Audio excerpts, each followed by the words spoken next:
বথাৰ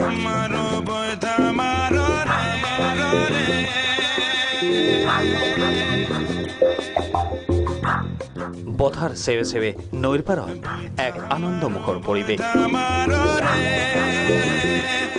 হাজোৰ আধিয়াৰ পৰা হাজাৰ হাজাৰ দৰ্শকৰ উপস্থিতিত বৰলীয়া নৈৰ পাৰত অনুষ্ঠিত হৈছে নাও খেল প্ৰতিযোগিতা।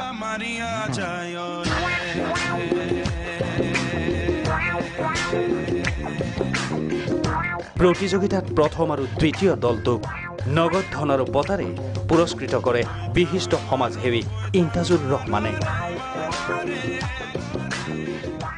দেউৰগুৰিয়া নাও খেল প্ৰতিযোগিতা উদ্যোক্তাসকলৰ মই ধন্যবাদ জনাইছোঁ, যি আজি আমাৰ এই নাও খেল প্ৰতিযোগিতাত আমাৰ সুন্দৰভাৱে আজি আমাক খেলুৱৈসকলে যিটো আমাক উদ্দীপনা দিলে, যাতে আগন্তুক আমাৰ এই অঞ্চল নহয়, আমি অসম ভিত্তিত যাতে আমি এই অঞ্চলৰ পৰা নাও খেল প্ৰতিযোগিতা আৰম্ভ কৰিব পাৰোঁ, তাৰ কাৰণে মই সমূহ ৰাইজক আহ্বান জনাইছোঁ।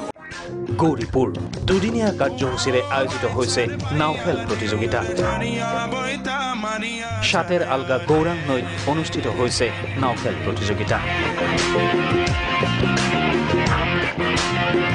এই নাও খেল পৰম্পৰাগত। দূৰণিৰ পৰা অহা প্ৰকাণ্ড প্ৰকাণ্ড নাৱে অংশ লৈছে খেলখনত।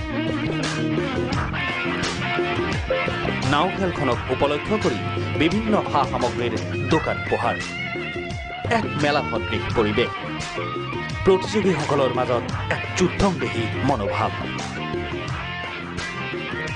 পিছে এই পৰিৱেশ সম্প্ৰীতিৰ, এই পৰিৱেশ একতাৰ। হাজোৰ পৰা মদন দাস আৰু গৌৰীপুৰৰ পৰা হাফিজুৰ ৰহমানৰ ৰিপৰ্ট, প্ৰাগ নিউজ।